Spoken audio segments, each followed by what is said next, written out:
A new vision for the Saskatchewan pulse breeding crop in Saskatchewan. This presentation will be provided by Carl Plotz, Executive Director for SPG. Welcome, Carl.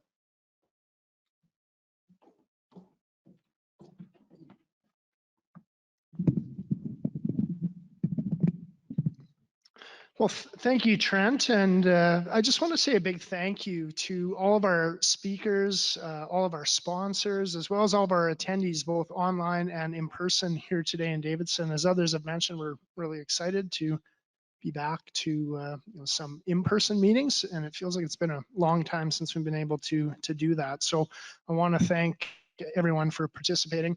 I also want to say a big thank you to our SPG staff for all the arrangements for today's meeting, Amanda and Jasmine in particular. So a big thank you to you for that. So what I'm going to talk about today is talk about a bit of a new vision for pulse breeding here in Saskatchewan. I'm not going to use all the allotted time here. I'm going to turn a bit of that back over to Chuck for his market outlook. I know there'll be lots of interest in markets and market outlooks as we go forward. So I'll go fairly quickly through some of this stuff. So since the late 1990s, SPG has had a long-term breeding relationship with the Crop Development Center at the University of Saskatchewan and has received royalty-free access to pulse crop varieties that have been developed by the CDC. It's certainly been a valuable partnership for Saskatchewan producers, and well-adapted varieties that have been developed by the CDC has been a significant driver of growth for pulse production here in the province. So this relationship has been very important for the growth of our sector. Farmers have made very major investments in pulse crop breeding and related research over that time period. So from the 1997 to 2020, over that time period, SPG has invested more than $40 million in core funding for pulse breeding at the Crop Development Center. Annual contributions increased from under $500,000 per year in the first years of that agreement to approximately $5 million per year in the latest years. And that's shown by this chart that's up on the screen. So in addition to the core breeding investments, SPG has also invested over $20 million on targeted genetics and genomics projects at the CDC over that same time period. So, in short, producers have made very significant and increasing contributions for variety development over the years, and just wanted to highlight some of that. As a result of that partnership, SPG has released over 130 Crop Development Center pulse varieties royalty-free to Saskatchewan producers since 1997. This chart, it's a little bit hard to see likely at the back of the room, but the blue component of this pie chart is lentils, 53 varieties released. The red is peas at 45. Chickpeas is in green, and we have beans and faba beans as well. So, lentils is obviously a very important crop economically, as are peas.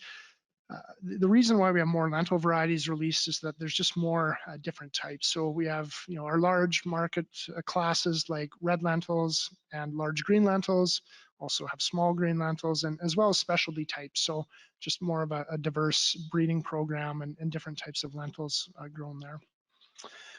So with a successful model for breeding and variety development, some people are asking, well, why are things changing? Why are things going in a bit of a different direction? So I just wanted to cover some of that. There's a few things why things are changing. The most recent SPG CDC breeding agreement was for 15 years and started in 2005. And SPG was interested in continuing with a similar type of an agreement, which provides CDC with stable and predictable funding and provides growers with royalty-free access to varieties. However, CDC didn't want to continue that same type of model. They preferred to move in a direction and to a model that is similar to what they have for other crops, where they have multiple funding partners and can generate revenue for their programs through royalties on new varieties. So when it became clear to us that the existing model and system that we know would not be possible, SPG began to look at alternative ways we can make investments in breeding for the benefit of Saskatchewan producers. And in the meantime, SPG is providing funding for pea, chickpea, and dry bean breeding projects at the CDC over a 3-year period. So changing times call for changing models. Since the 1990s, when SPG and CDC established this model of breeding partnership, a lot has changed over that time period. There's been considerable growth in pulse crop acres in Canada, and especially here in Saskatchewan.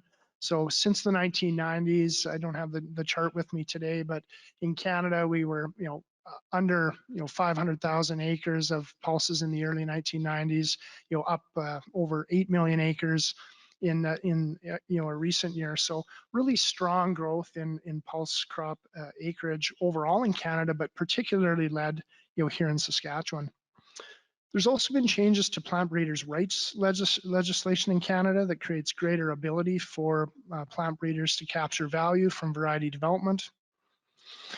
And the opportunities and challenges that we need to tackle with breeding have become more and more complex. For example, we have complex root diseases that we heard about a little bit this morning. We have the need for additional herbicide tolerances, and we also have changing end-use customer requirements. And we heard about some of that this afternoon as well, with more of a focus on ingredient utilization as we go forward. And in addition to that, new technologies are being applied to traditional breeding approaches. So more complex problems, more challenge to get, the yield advancements that we need to see. And so that's another reason why we're looking at alternative models. So as we look forward to the future, we know that producers will pay for access for new varieties through royalties, just like you do on other crops such as wheat. This is one of the reasons why we want to stay involved in any future breeding, and we want to see it at the table when decisions are being made and breeding priorities are being set. So in short, a number of things have changed that require that new models and new approaches are needed for pulse breeding for the future. However, while the model may be changing for the future, we want to assure producers that the varieties that have been released by SPG, that growers are currently growing and will be released in 2022, will remain royalty-free for producers. So those varieties that you're growing right now, that you have access to, you'll continue to have access to those, and those will remain royalty-free.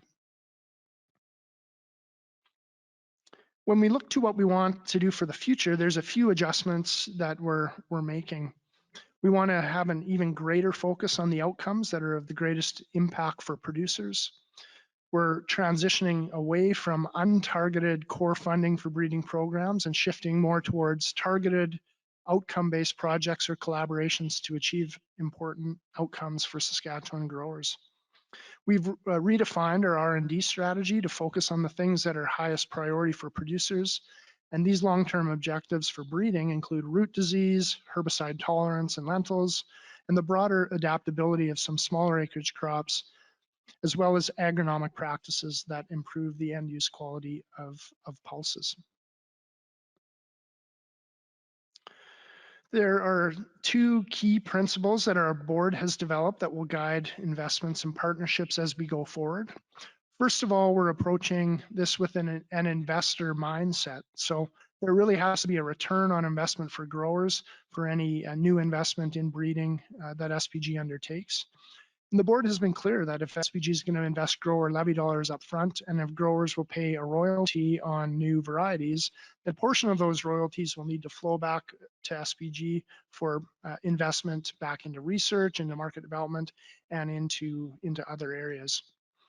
Secondly, there would have to be value sharing with growers in the pricing of any new varieties that SPG is involved in funding.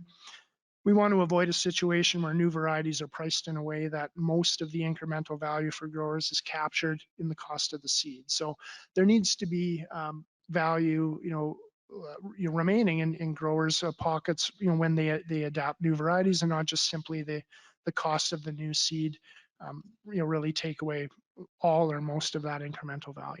So without those key principles, it would be hard for SPG to invest in any new breeding partnerships that don't achieve at least both of those. Our involvement in pulse crop breeding is to ensure that growers have access to the best possible genetics for continued competitiveness as we go forward. And we certainly remain open to partnering with CDC on pulse breeding. And there really is no doubt that our partnership over the last 25 years has helped to make Saskatchewan the global powerhouse in pulses that it is today. We're excited about the future of pulse breeding and the ability to partner with a number of private and public organizations to develop the best possible genetics for Saskatchewan producers.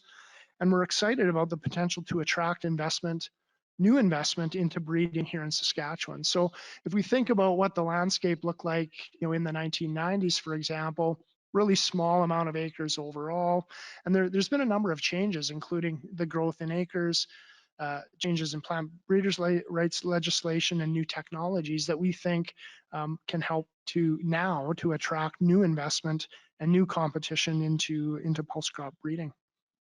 So just in summary, there's a lot changing in SPG's approach to pulse breeding. We're excited about new partnerships and new investments that can continue to deliver value for producers in the future. And we look forward to being able to talk in more detail about some of those very soon. So I'll end there. And if there are any questions on this topic, really, or anything else related to SPG, I'd be more than happy to try to address those right now. Maybe I'll ask Amanda and Jasmine if there's anything from online. Go ahead, Jared. I'll give the internet a chance to catch up. Carl, it's great that we're doing the investment and continue to do so. I was just wondering if you could talk about sort of the processing that's been developed in Manitoba and Minot. How does Saskatchewan pulse growers collect? We did most of the research on like the pea genetics, doing all that stuff. But when we sell into the new plant at Portage la Prairie or the Minot AGT plant, do we get any of that money back? And if not, how do we get better at that? Yeah, so a couple of things that are quite related there. So when producers deliver pulses or likely any crop to a buyer, the levy is deducted based on where the crop is grown. So if you were to sell lentils to someone in Alberta, or you deliver peas to a plant in Manitoba, those levies are deducted based on where the crop is grown. So those would flow back to SPG if the pulses are produced in province. The second element is similar, but it got me thinking about how we treat new variety development. So farmers in Saskatchewan have invested a lot of funds, as I talked about, into variety development. And so the way that we commercialize those varieties right now is that they're royalty free for Saskatchewan, but when we make them and offer them outside of Saskatchewan, so for Alberta or Manitoba, those producers in those provinces pay a royalty, and those funds flow back to SPG for reinvestment. So there, I think you were referring more to the first one, but the second element is related to grower investment and variety development. Yeah. Any other questions from anyone on this topic?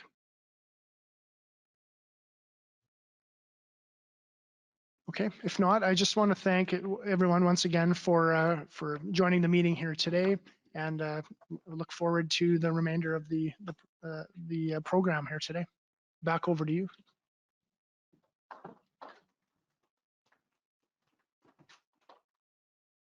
Thanks, Carl, for that presentation.